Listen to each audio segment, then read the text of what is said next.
किसी स्थान पर संतों की एक सभा चल रही थी। किसी ने एक घड़े में गंगा जल भरकर वहां रखवा दिया ताकि संत जन को जब प्यास लगे तो गंगा जल पी सकें।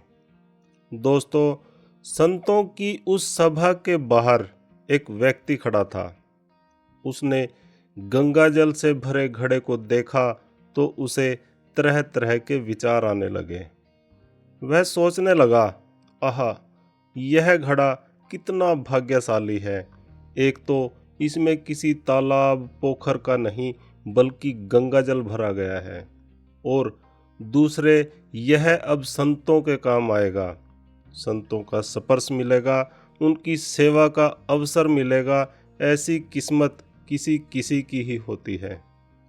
घड़े ने उसके मन के भाव पढ़ लिए और घड़ा बोल पड़ा, बंधु, मैं तो मिट्टी के रूप में शून्य पड़ा था, किसी काम का नहीं था। कभी नहीं लगता था कि भगवान ने हमारे साथ न्याय किया है। फिर एक दिन एक कुम्हार आया। उसने फावड़ा मार मार कर हमको खोदा और गधे पर लादकर अपने घर ले गया।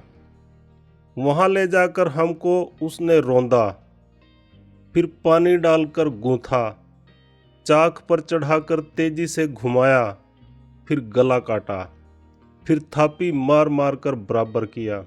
बात यहीं नहीं रुकी।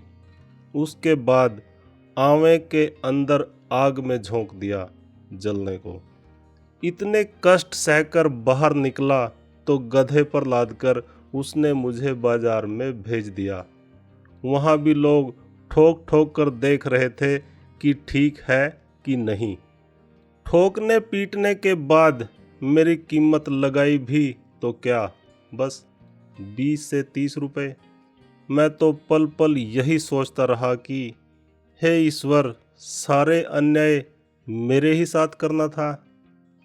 रोज एक नया कष्ट, एक नई पीड़ा देते हो। मेरे साथ बस अन्याय ही अन्याय होना लिखा है। भगवान ने कृपा करने की भी योजना बनाई है, यह बात थोड़े ही मालूम पड़ती थी। किसी सज्जन ने मुझे खरीद लिया और जब मुझ में गंगा जल भरकर संतों की सभा में भेज दिया, तब मुझे आभास हुआ कि कुम्हार का वह फावड़ा चलाना भी भगवान की कृपा थी। उसका वह गूंथना भी भगवान की कृपा थी। आग में जलाना भी भगवान की कृपा थी, और बाजार में लोगों के द्वारा ठोका जाना भी भगवान की कृपा ही थी।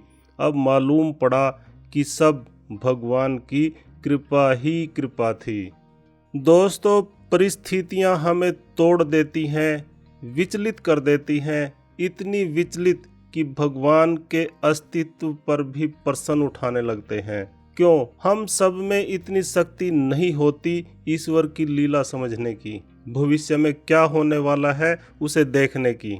इसी नादानी में हम ईश्वर द्वारा कृपा करने से पूर्व की जा रही तैयारी को समझ नहीं पाते।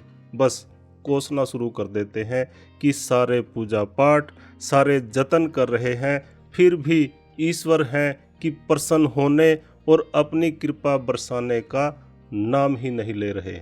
पर हृदय से और शांत मन से सोचने का प्रयास कीजिए, क्या सचमुच ऐसा है, या फिर हम ईश्वर के विधान को समझ ही नहीं पा रहे हैं। आप अपनी गाड़ी किसी ऐसे व्यक्ति को चलाने को नहीं देते जिसे अच्छे से ड्राइविंग न आती हो, तो फिर ईश्वर अपनी कृपा उस व्यक्ति को कैसे सौंप सकते हैं जो अभी मन से पूरा पका न हुआ हो। कोई साधारण प्रसाद थोड़े ही है ये। मन से संतत्व का भाव लाना होगा।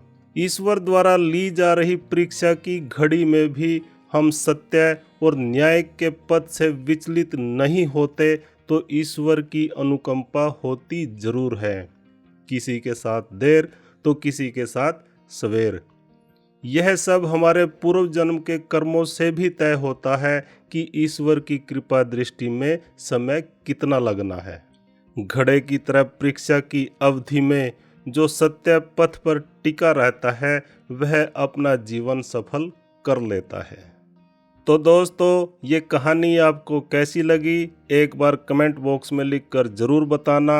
और हाँ, अगर अभी तक आपने चैनल को सब्सक्राइब नहीं किया है तो प्लीज़ चैनल को सब्सक्राइब कर लीजिए, ताकि आपका प्यार हमें आने वाली हर वीडियो में मिलता रहे। तो मिलते हैं इसी तरह की एक सुंदर सी कहानी में आगे आने वाली वीडियो में। तब तक के लिए नमस्कार, जय श्री राधे।